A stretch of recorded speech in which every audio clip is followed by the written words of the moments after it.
2026 അരങ്ങേറാൻ പോകുന്ന നിയമസഭാ തെരഞ്ഞെടുപ്പിൽ UDF LDFനെ കടത്തിവെട്ടുമെന്ന പ്രാഥമിക നിഗമനമാണ് രാഷ്ട്രീയ നിരീക്ഷകരടക്കം ചർച്ച ചെയ്യുന്നത്. എന്നാൽ UDF വിചാരിക്കും പോലെ കാര്യങ്ങൾ അത്ര എളുപ്പമാണോ? കാരണം UDFന് കേരളത്തിൽ അധികാരത്തിൽ എത്തണമെങ്കിൽ ഏറ്റവും നിർണായകമായ ജില്ല മലപ്പുറമാണ്. 140 അംഗങ്ങളുള്ള കേരള നിയമസഭയിൽ 16 അംഗങ്ങളെ തിരഞ്ഞെടുക്കേണ്ടത് മലപ്പുറം ജില്ലയിൽ നിന്നാണ്. കേരളത്തിലെ ഏറ്റവും കൂടുതൽ MLA-മാരെ തിരഞ്ഞെടുക്കുന്ന ജില്ല എന്ന പ്രത്യേകതയും മലപ്പുറത്തിനാണ് എന്നിരിക്കെ മലപ്പുറത്തെ സാഹചര്യം ഏറെ നിർണായകമാണ്. മുസ്ലിം ലീഗിന് അവരുടെ നിയമസഭയിലെ 15 അംഗങ്ങളിൽ 11 പേരും മലപ്പുറം ജില്ലയിൽ നിന്ന് വിജയിച്ചവരാണ്. മുസ്ലിം ലീഗിന് അവരുടെ പൊന്നാപുരം കോട്ട പോലെയാണ് മലപ്പുറം. ആ പൊന്നാപുരം കോട്ട പിടിച്ചെടുക്കാൻ കോൺഗ്രസിന് സാധിക്കുമോ? Welcome to the daily show.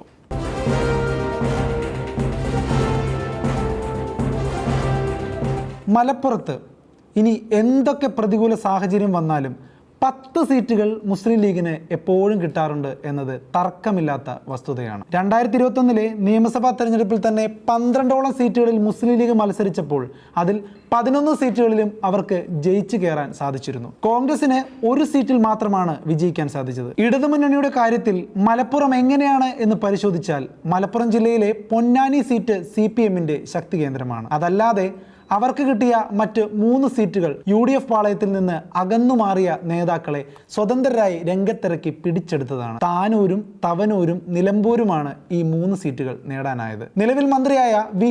Abdurahman 950-ലധികം നിസ്സാര വോട്ടുകളുടെ ഭൂരിപക്ഷത്തിന് മുസ്ലിം ലീഗിന്റെ യുവനേതാവ് PK ഫിറോസിനെ താനൂരിൽ പരാജയപ്പെടുത്തിയാണ് 2021 നിയമസഭയിൽ പ്രവേശിക്കുന്നത്. തവനൂരിലാകട്ടെ പഴയകാല മുസ്ലിം ലീഗ് നേതാവ് KT ജലീൽ കോൺഗ്രസ് സ്ഥാനാർത്ഥിയായി മത്സരിച്ച ജീവകാരുണ്യ രംഗത്തെ പ്രശസ്ത നാമം ഫിറോസ് കുന്നുംപറമ്പലിനെ കേവലം 2000-ഓളം വോട്ടുകളുടെ ഭൂരിപക്ഷത്തിലാണ് പരാജയപ്പെടുത്തിയത്. ഇനി നിലമ്പൂരിലെ കാര്യമെടുത്താൽ അന്ന് DCC അധ്യക്ഷനായിരുന്ന VV പ്രകാശ് ഈ അടുത്ത് വലിയ കോലാഹലം സൃഷ്ടിച്ച് രാജിവെച്ച PV അൻവറിനോട് കേവലം 2700 വോട്ടുകൾക്കാണ് പരാജയപ്പെട്ടത്. ഈ രാഷ്ട്രീയ സാഹചര്യങ്ങളെല്ലാം തന്നെ നിരീക്ഷിച്ചാൽ UDF ലക്ഷ്യമിടുന്നത് മലപ്പുറം ജില്ലയിലെ 16 സീറ്റുകളും പിടിച്ച് ഒരു ഏകാധിപത്യം പുലർത്തി വിജയിക്കാനാവണം. എന്നാലേ കേരളം എളുപ്പമാകൂ. മലപ്പുറം ചർച്ച ചെയ്യുമ്പോൾ അതിൽ ആദ്യം സംസാര വിഷയമാക്കേണ്ടത് പൊന്നാനി സീറ്റ് തന്നെയാണ്. കാരണം CPM-ന്റെ ശക്തി കേന്ദ്രമായ പൊന്നാനി സീറ്റ് 2026 പിടിച്ചെടുക്കാൻ സാധിച്ചാൽ കോൺഗ്രസിന് അത് നൽകുന്ന ഊർജ്ജം ചെറുതാവില്ല.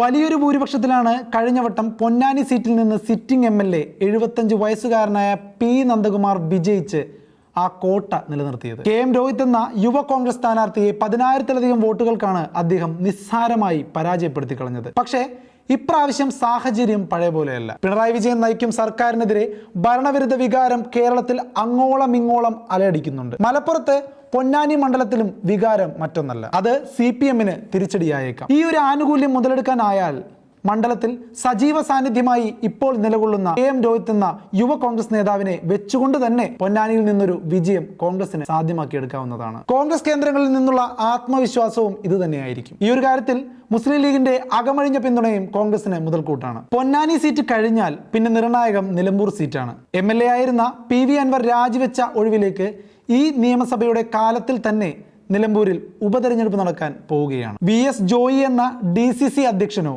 ആര്യാടൻ മുഹമ്മദിന്റെ മകനായ ആര്യാടൻ ഷൗക്കത്തോ ആയിരിക്കും UDF ഇറക്കാൻ പോകുന്ന തുറുപ്പ് ചീട്ടുകൾ. 90% നിലമ്പൂരിൽ തങ്ങൾക്ക് അനുകൂലമാണ് സാഹചര്യം എന്നാണ് UDF വിലയിരുത്തുന്നത്. KT ജലീലിനെ സംബന്ധിച്ചിടത്തോളം അദ്ദേഹത്തിന്റെ പ്രതിച്ഛായ അല്പം ഇടിവിലാണ് എന്നാണ് രാഷ്ട്രീയ നിരീക്ഷകരടക്കം പറയുന്നത്. CPM-ന്റെ അണികൾക്കിടയിൽ അദ്ദേഹത്തിന്റെ പഴയ പ്രതാപം നിലനിർത്താൻ സാധിക്കുന്നില്ല എന്നാണ് പറയപ്പെടുന്നത്. ഈ സാഹചര്യം കണക്കിലെടുക്കുമ്പോൾ KT ജലീലിനെ തവനൂർ സീറ്റിൽ പരാജയപ്പെടുത്താൻ കോൺഗ്രസിന് സാധിക്കുമെന്ന് തന്നെയാണ് നിലവിലെ പ്രതീക്ഷ. ഇനി അവസാനമായി താനൂർ സീറ്റിനെ കുറിച്ച് ചർച്ച ചെയ്താൽ 1000-ൽ താഴെ ഭൂരിപക്ഷത്തിന് മാത്രമാണ് താനൂർ സീറ്റിൽ നിന്ന് മന്ത്രി V. അബ്ദുറഹ്മാൻ വിജയിച്ചു കയറിയത്. കഴിഞ്ഞ തവണ മത്സരിച്ച് പോരാടി തോറ്റ മുസ്ലിം ലീഗിന്റെ യുവ നേതാവ് PK ഫിറോസ് തന്നെയാവും 2026 വരുമ്പോൾ മത്സര രംഗത്ത് ഇറങ്ങുക എന്നാണ് വിവരം. അത്ഭുതകരമായ അട്ടിമറികൾ ഒന്നും ഉണ്ടായില്ലെങ്കിൽ മുസ്ലിം ലീഗിന്റെയും കോൺഗ്രസിന്റെയും ഒറ്റക്കെട്ടായുള്ള കെട്ടുറപ്പോടെയുള്ള പ്രവർത്തനം കൊണ്ട് താനൂർ സീറ്റ് വിജയിപ്പിച്ചെടുക്കാൻ UDF-ന് സാധിക്കുമെന്നാണ് വിലയിരുത്തൽ.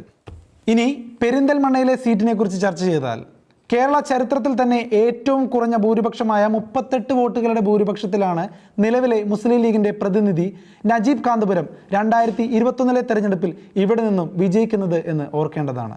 എന്നാൽ ഈ 4-5 വർഷത്തിനിടയിൽ മണ്ഡലത്തിൽ ഗ്രൗണ്ട് ലെവലിൽ ഇറങ്ങി അദ്ദേഹം അങ്ങോളം ഇങ്ങോളം നടത്തിയ ഇച്ഛാശക്തിയുള്ള പ്രവർത്തനങ്ങൾ വലിയ സ്വീകാര്യത അദ്ദേഹത്തിന് നേടിക്കൊടുത്ത ഒരു സാഹചര്യവുമുണ്ട്. അതുകൊണ്ട് തന്നെ പെരിന്തൽമണ്ണയിൽ നേടിയ 2021 38 വോട്ടിന്റെ ഭൂരിപക്ഷത്തെ 10,000-ഓളം വോട്ടുകളിലേക്ക് ഉയർത്താൻ സാധിക്കുമെന്ന് തന്നെയാണ് മുസ്ലിം ലീഗിന്റെയും UDFന്റെയും ആത്മവിശ്വാസം. മലപ്പുറം ജില്ലയെ സംബന്ധിച്ചിടത്തോളം കോൺഗ്രസിന് നിലവിൽ സ്വന്തമായുള്ള ഏക സീറ്റ് വണ്ടൂരുള്ള ഒരു സംവരണ സീറ്റാണ്. മുൻ മന്ത്രി കൂടിയായ AP അനിൽകുമാർ വണ്ടൂരിൽ നിന്ന് 7,000-ലധികം വോട്ടുകളുടെ ഭൂരിപക്ഷത്തിലാണ് കഴിഞ്ഞ വട്ടം വിജയിച്ചു കയറിയത്.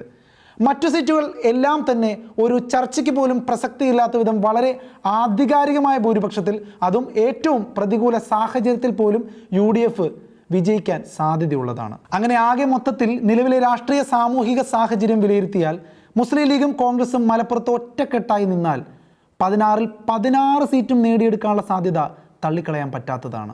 മലപ്പുറത്തിന്റെ സ്വഭാവം കണക്കിലെടുത്ത് മലപ്പുറം പിടിച്ചെടുത്താൽ അതുവെച്ച് കേരള നിയമസഭയിൽ വമ്പൻ ഭൂരിപക്ഷത്തോടെ UDFന് ഭരണം കൈയാളാൻ സാധിക്കും. കോൺഗ്രസ് നേതൃനിരയുടെ കണക്കുകൂട്ടലും ഇതിൽ നിന്ന് വിഭിന്നമാകാൻ ഇടയില്ല. എന്തായാലും ഈ പറഞ്ഞ രാഷ്ട്രീയ വിശകലനത്തെക്കുറിച്ച് നിങ്ങൾക്ക് പറയാനുള്ളത് എന്താണ്? മലപ്പുറം കോൺഗ്രസ് തൂത്തുവാരുമോ അതോ കമ്മ്യൂണിസ്റ്റ് പാർട്ടികൾ ചലനം സൃഷ്ടിക്കുമോ?